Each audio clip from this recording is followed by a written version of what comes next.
And crews are working feverishly all over our region in the hopes of restoring power to tens of thousands of people who are still in the dark after Friday's storms. Some neighborhoods, especially in the North Sound, were hit especially hard. Those storms even leaving one young person dead. Thanks for joining us for the news at 10. I'm Jamie Tompkins. And I'm David Rose. A community in Marysville is reeling after a teenager was killed. It happened when a tree hit her family's home during Friday's storms.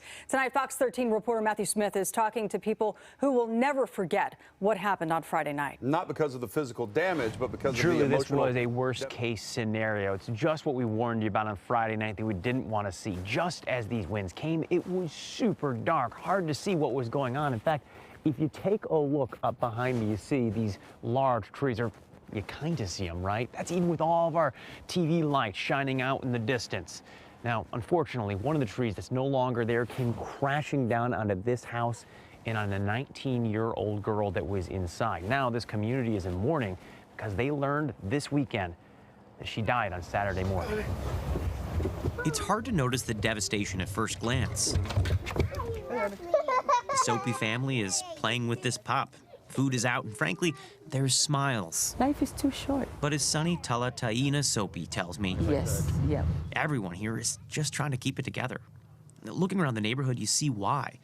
Several homes have trees lying across their roofs. I didn't know what's going on. Erlinda Vintai thought a plane hit her house Friday night. It's so loud. But as tarps rustle in the wind, the worst damage is clear. And Sunny? All I hear is the father, please help my daughter. Please help my daughter.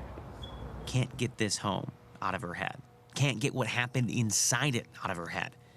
You see, Hunter is her 19-year-old neighbor's dog, and he's here because his owner was inside this home when a tree plunged through the roof, driving her from the top floor down to the bottom. That's when my daughter got there and tried to revive her. Her whole body was turning blue. She was rushed here, Providence Regional Medical Center, but we're told that she didn't make it. The Soapy family, meanwhile, have been opening their home to everyone affected.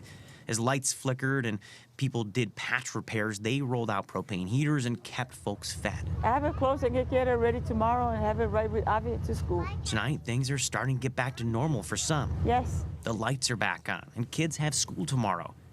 Sunny kept spirits up over the weekend, but now yeah, everyone's thinking about the reality here. And after everyone left, it was about midnight, we went in the house and I just broke down in the house. And I'm just grateful that we were able to see some smiling faces last night.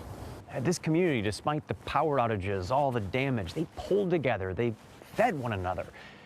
But this is still hanging over them. And there is another situation here, another layer to this story that we're trying to dig into. A lot of the people, they don't believe that the tree that fell in this house belonged to any of these families. It belongs to somebody else, according to them. We're going to dig into that and have more on that. But as for the power outages, a lot of these folks have gotten power in the last several hours, and a lot more people hopefully will in the coming hours because Snow PUD put out some word. They're bringing in 4 additional crews overnight to try to get lights back on for the thousands who don't have power. We're in Marysville. Matthew Smith, Fox 13 News.